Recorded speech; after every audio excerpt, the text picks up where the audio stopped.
Okay, so in this recording, I'm going to show you a little bit about how to add depth and motion to water or liquids like water, lava, stuff like that. In this particular example, we're going to do water. Um, and the tricky part of it, the easy part is applying the texture in visual mode.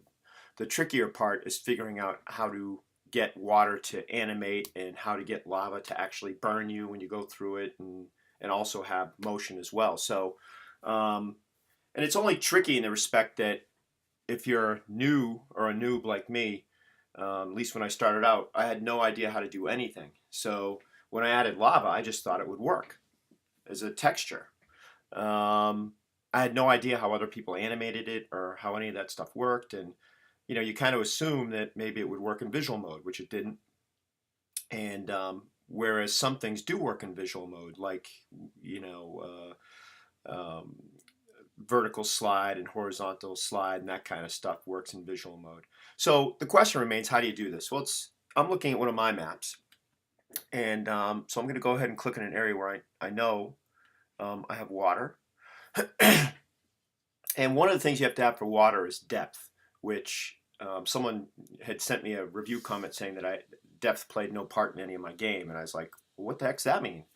I had no idea until I figured out some of this stuff. So and it may mean other things too. I don't know. Like I said, I'm a total noob, but at least they got water to look cool. So one of the things you do is we're going to select this polygon here.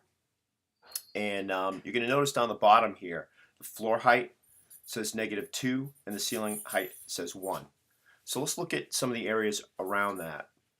So in this area, the floor height is 0 and the ceiling height is 1.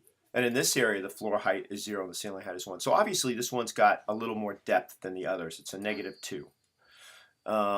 And so we do that because we want the water to have some depth. And we can't do that if the water is placed on the floor at the same level as everything else. So it's a little bit deeper in this particular area where the water is going to go.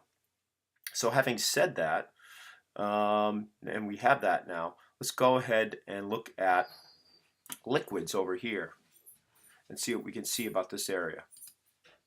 So you can see I have something defined here, and it's all defined by this right here. So I'm going to click on that, and I'm going to click Edit. And this is the parameters I've set up for water.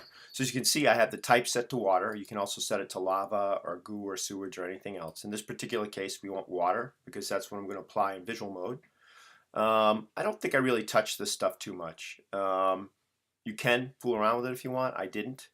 I set my angle to be a certain angle.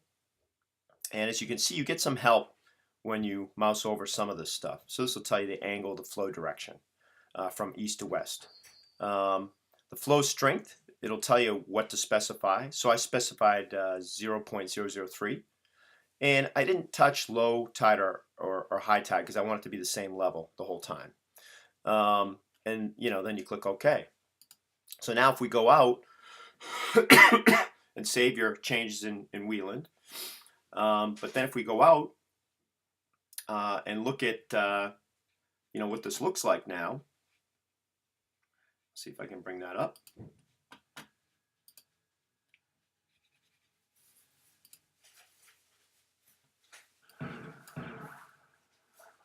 Okay, hold on one sec. Move this up a little bit.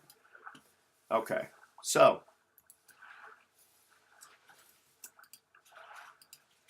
now here's the water we just created. You can see it has some depth because it's got items in it that are beneath the water and ammo and stuff like that. So if you come up on the area that's 0, you can see that you're higher up than the rest of all this other stuff. And when you jump down, you can see you kind of drop down into the water.